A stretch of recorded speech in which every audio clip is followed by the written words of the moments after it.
मम्मीले भनेअनुसार चाहिँ जङ्गलमा भन्दा धेरै रोडमा हात्ती देख्नुभयो अरे। पार्ट 3मा तपाईँहरूलाई स्वागत छ। अब म फेरि भोइस ओभर गर्दैछु। यो चाहिँ वे टु चितवन हो। मम्मीहरूले 3 दिनमा 3टा जिल्ला भ्याइसक्नुभयो नेपालको। अनि सबैजनालाई देखाएर ब्लग सुरु हुन्छ। हामी रोड हेर्दैछौँ, राम्रो रोड कहाँको हो मलाई थाहा छैन, किनकि मलाई लगेनन्। अनि त्यसपछि हामी अगाडि बढ्दैछौँ। भाइब्स लिँदै, बाबा भाइब्स लिँदै हुनुहुन्छ, मम्मी टिकटक बनाउँदै हुनुहुन्छ। अनि त्यसपछि खाना रोक्नुभयो मम्मीहरू।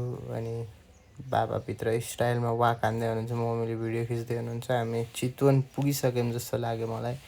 यो चाहिँ सफारीको क्लिप। अनि त्यसपछि गैँडाको मूर्ति, पहिलो हात्ती देखिसक्नुभयो तपाईँहरूले दिनको।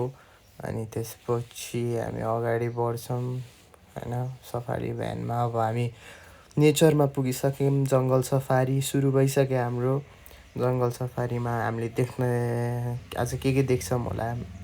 अहिलेसम्म चाहिँ जङ्गलै देखिरहेको छौँ। हामीले सुरुमा हिरन देख्यौँ, हर्ड अफ डियर। अनि त्यसपछि हामी अगाडि बढौँ।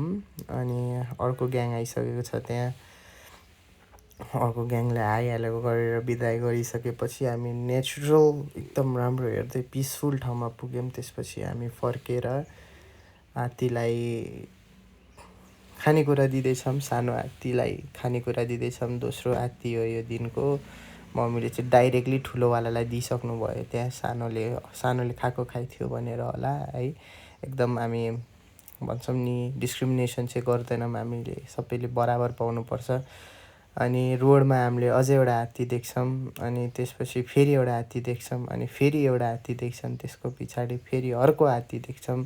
मम्मीले भनेअनुसार चाहिँ जङ्गलमा भन्दा धेरै रोडमा हात्ती देख्नुभयो अरे। अनि हामी अल्जाइमर भएको मोटु पत्लुबाट पुग्छौँ। त्यसपछि भाइलाई के हुँदै थियो त्यहाँ बाबा स्टाइलमा